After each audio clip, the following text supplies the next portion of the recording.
धनुर्विद्या का अभ्यास कर रहे थे, सरसंधान कर रहे थे। महाभारत की कथा।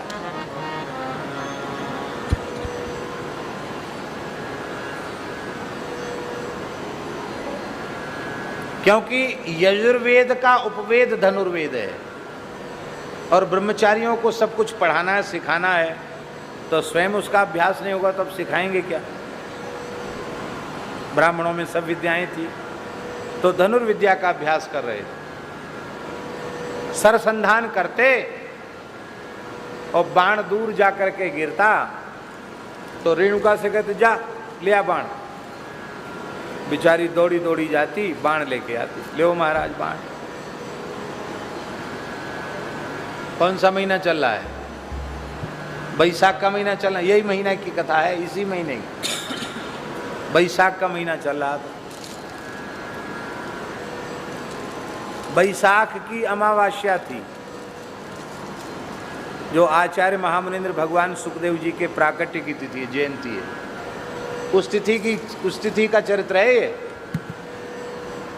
और वो सरसंधान कर रहे थे। अब महाराज प्रचंड दिन की धूप गर्मी, रेणुका जी का विग्रह कुमला गया, उनका मुखारविंद लाल हो गया, आंखें एकदम झुक गई, होठ सूख गए। देख करके महर्षि जमदग्नि ने कहा, देवी तुम्हारा स्वरूप थोड़ी देर पहले बहुत सुंदर था, खिले हुए कमल के समान था, कमलनी के समान था, और अब वो मुरझा कैसे गया? क्या हो गया? तुम्हारा वो लावण्य कहाँ चला गया?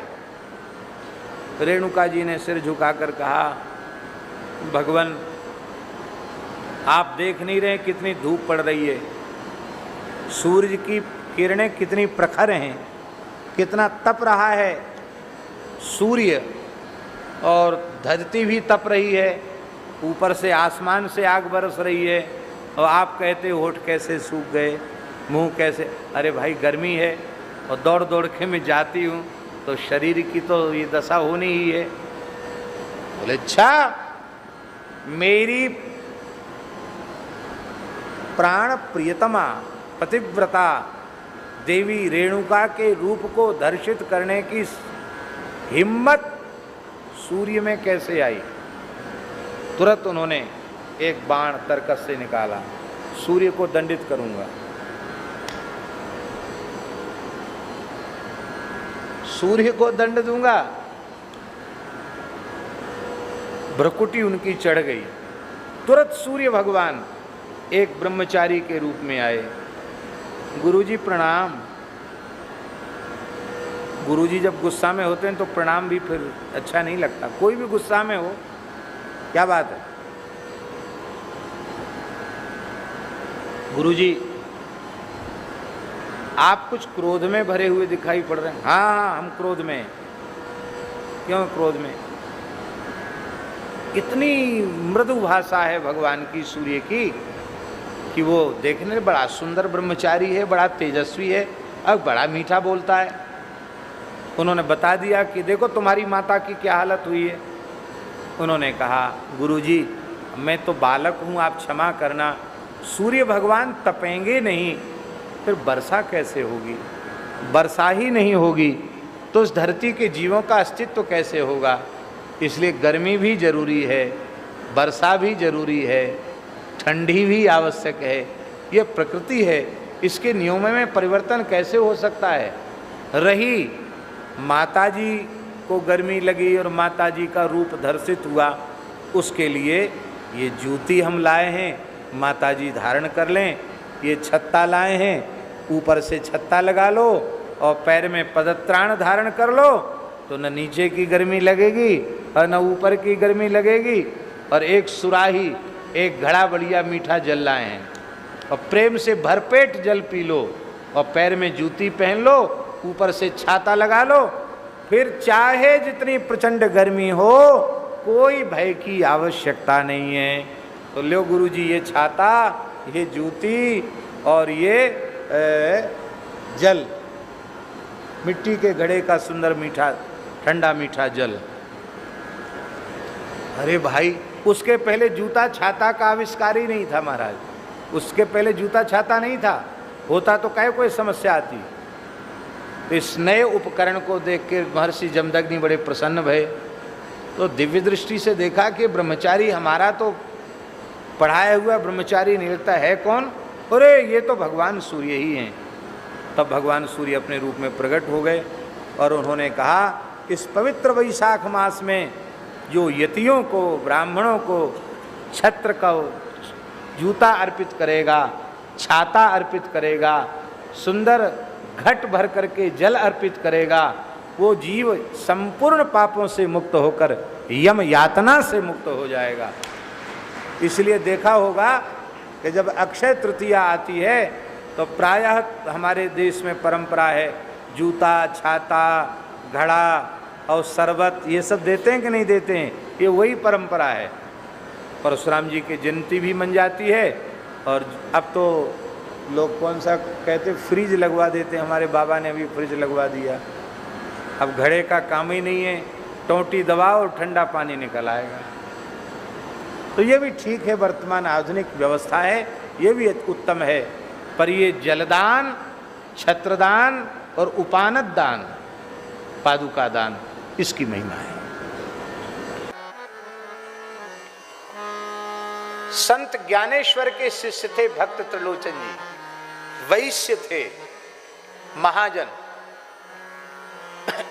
वैश्यों में महाजन अटक वाले भी आते हैं, महाजन होते हैं ना। महाजन जैसे अलग अलग उपाधियां होते हैं, ऐसे महाजन भी होते हैं। वो महाजन थे, महाजनी का धंधा उनके यहां होता था। बड़े साधु सेवी थे, उनके कोई संतान नहीं थी। भगवान की कृपा से धन की कोई कमी नहीं थी, धंधा अच्छा था, महाजनी का काम बढ़िया था। ठाकुर सेवा और संत सेवा में ही उनका समय बीतता था और भगवान की भक्ति थी, इसलिए उनके मन में अभाव का भी अनुभव नहीं था। ओ बेटा बेटी क्या करना, नहीं हुआ तो नहीं हुआ। लेकिन एक बात की चिंता उनके मन में रहने लगी, त्रिलोचन जी के मन में। उनके मन में एक बात की चिंता रहने लग गई कि अब हम हो गए हैं बूढ़े और ठाकुर सेवा और संत सेवा नौकर चाकरों के द्वारा संभव नहीं, तो अपने हाथ के करने की चीज़ है। तो अब तक तो हम अपनी पत्नी के सहित साधु सेवा में खड़े रहते थे, अब हमारा शरीर ही बूढ़ा हो गया है। अब ये संत भगवान घर में आते तो हैं पर वो स्वयं ही सब सेवा में लग जाते हैं, तो ये उनको सहन नहीं होता था।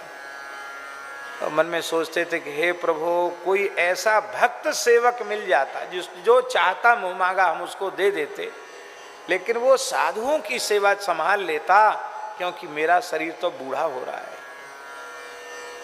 और मेरी घरवाली भी बेचारी वृद्ध हो रही है, भक्तानी भी वृद्ध हो रही है। तो श्री त्रिलोचन महाजन जी के मन में बड़ी चिंता थी। पंढरीनाथ भगवान, पंढरपुर के ठाकुर जी सहन नहीं कर पाए। ये सत्य घटना है, भक्तमाल में कथा है। तो ठाकुर जी आ गए, बोलो भक्तवत्सल भगवान की।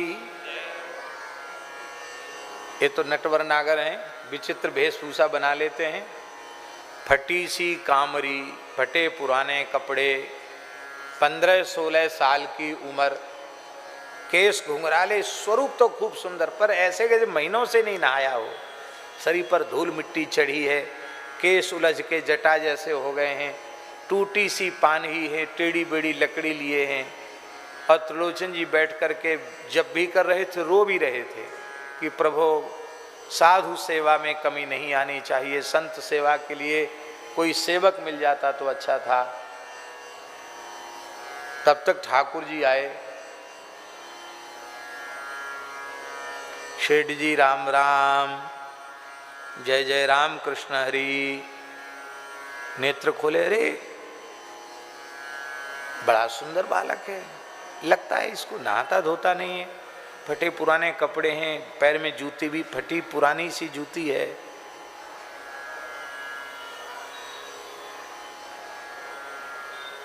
कहा बेटा तुम्हारा नाम क्या है? अरे बोले बाबूजी हमारा नाम सुन के क्या करोगे? नहीं नहीं, नाम तो जरूरी है बताना, क्या नाम है? तो ठाकुर जी ने नाम बताया अंतर्यामी, हमारा नाम अंतर्यामी है। अरे वाह जी वाह, नाम तो बहुत बढ़िया है तुम्हारा अंतर्यामी, तो सबके अंतर की जानते हो गए। तो भगवान मुस्कुरा गए, कुछ बोले नहीं। पर अच्छा तुम कहाँ रहते हो? तो भगवान बोले कि अब हम कहाँ बता दें कि हम कहाँ रहते हैं, माने भगवान तो सब जगह रहते हैं, तो कैसे बतावें कहाँ रहते हैं? अग जग में प्रभु सब रहित विरागी, प्रेम ते प्रभु प्रगटई, जिमि आगी हरि व्यापक सर्वत्र समाना। भगवान बोले अब जहाँ हम हैं वहीं समझ लो हम हैं, बाकी हम क्या पता ठिकाना बताएं कि हम कहाँ रहते हैं। तो त्रिलोचन जी के मन में आया कि ये अनाथ बालक है, इसका घर द्वार बेचारे का नहीं।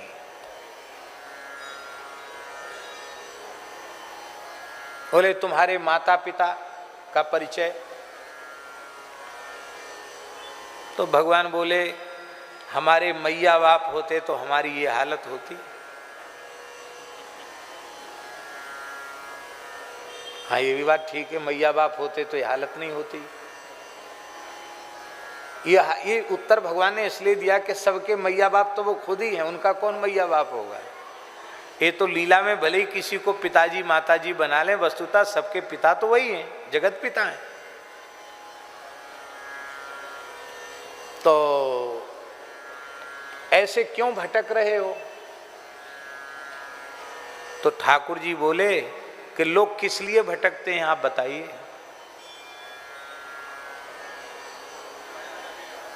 तो सेठ जी बोले, त्रिलोचन जी बोले धंधा पाने के लिए लोग घूमते हैं, तो बस इसलिए हम धंधा मिल जाए, 2 पैसा का कहीं कुछ रोजी रोटी मिल जाए, धंधा मिल जाए, इसलिए हम घूम रहे हैं।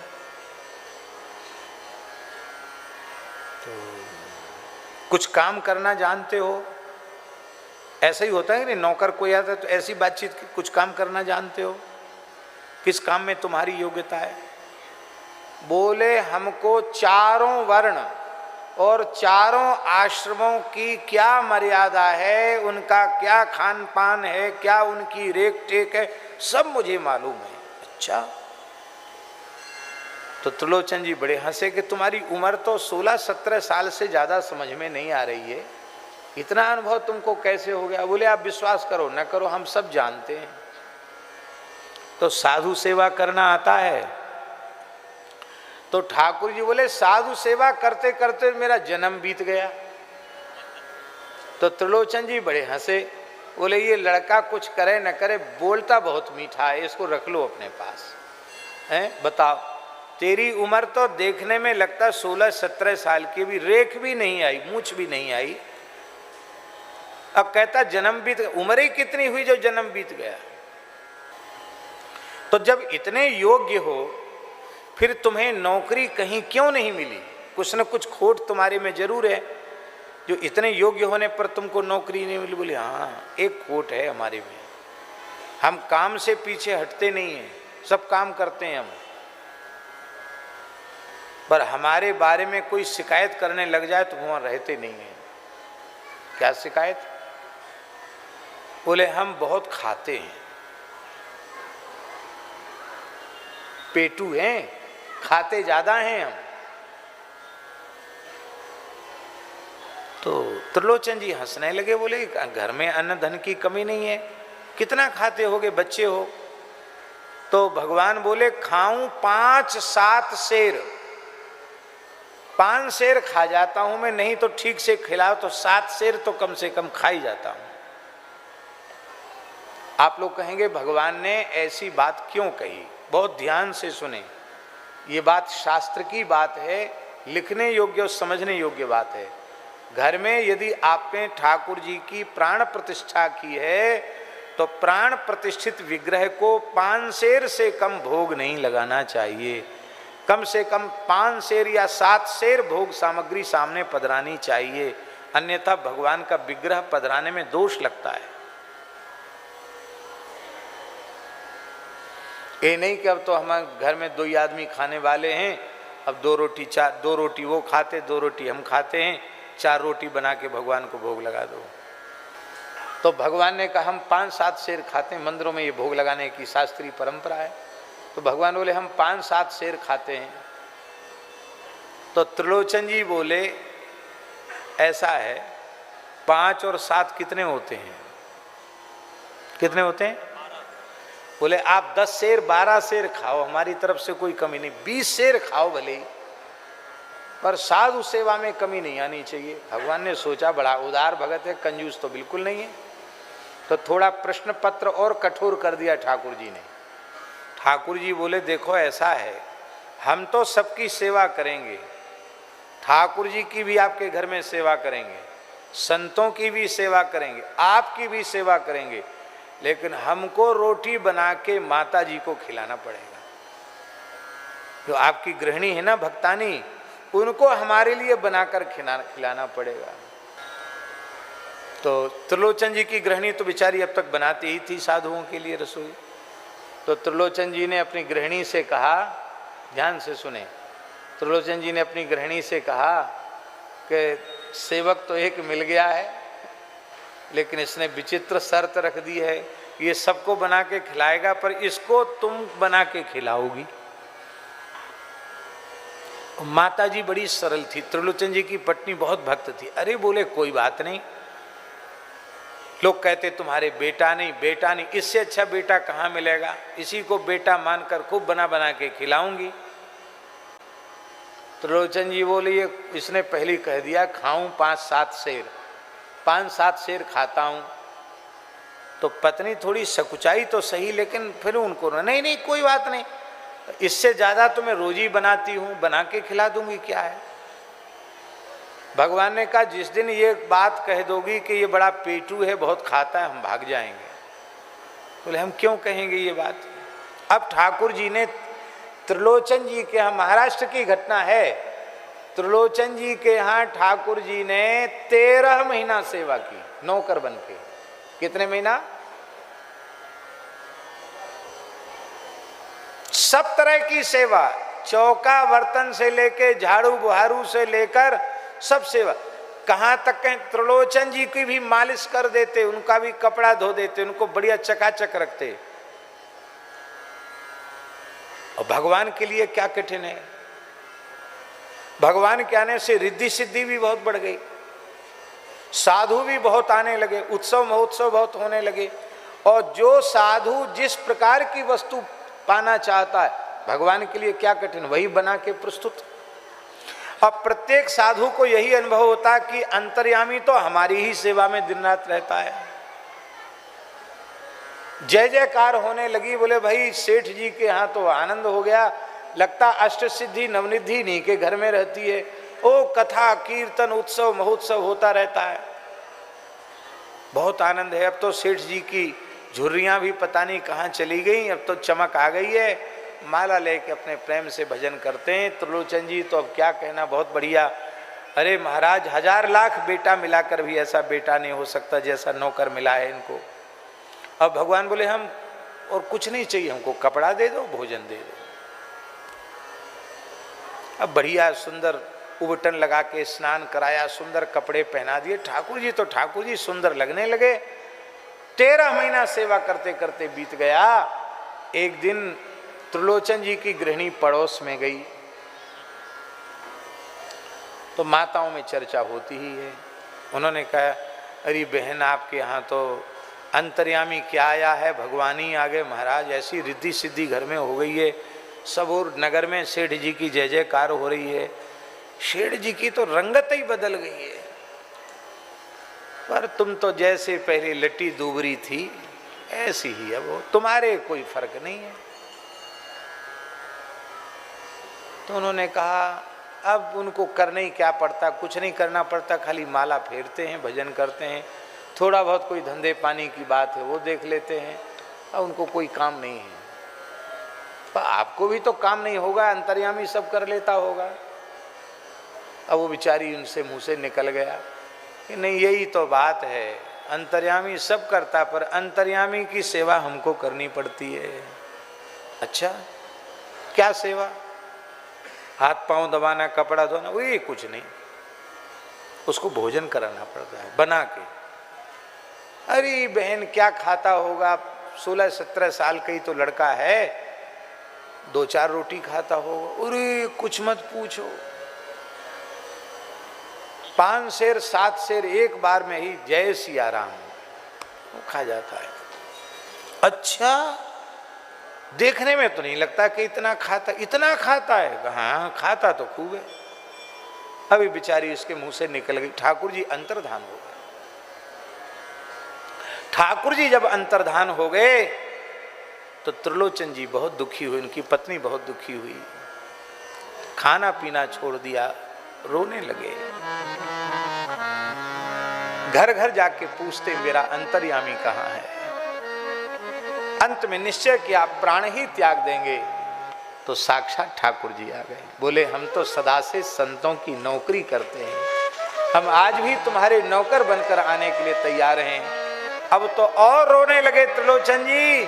बोले जगन्नाथ जगतपति लक्ष्मीपति वैकुंठनाथ को, रुक्मिणी नाथ को मैंने अपने घर में नौकर बनाकर रखा, मेरे पैर दबाए आपने, मेरे बर्तन साफ किए, रसोई बनाई, प्रभु मैं बहुत अधम हूँ। भगवान ने कहा हृदय से लगाया। बोले हम तो बहुत प्रसन्न हैं तुम्हारे ऊपर। श्री भक्तमाल में नाभाजी ने त्रिलोचन जी को चंद्रमा कहा है, भक्त जगत का चंद्रमा, भक्त नक्षत्र के समान है। तो इस कलिकाल के भक्तों में नाम त्रिलोचन शिष्य सूर शशि सदृश उजागर, नामदेव जी का भक्ति जगत का सूर्य कहा और त्रिलोचन जी को भक्ति जगत का चंद्रमा कहा। श्री त्रिलोचन जी के पद गुरु ग्रंथ साहब में है, सिखों का पवित्र ग्रंथ जो गुरु ग्रंथ साहब है उसमें भी श्री त्रिलोचन जी के पद सम्मिलित किए गए हैं, नामदेव जी के पद भी सम्मिलित किए गए हैं। माने आप ये विचार कीजिए कि उस काल के कितने बड़े संत हुए श्री त्रिलोचन जी महाराज। कोई हमारे जैसे विरक्त बाबा जी नहीं थे, वैश्य थे, गृहस्थ थे, परिवार में रहते थे, पर उनकी ख्याति कितनी हुई होगी कि सिखों के पवित्र ग्रंथ गुरु ग्रंथ साहब में भी त्रिलोचन जी की वाणी को आदर पूर्वक स्थान मिला।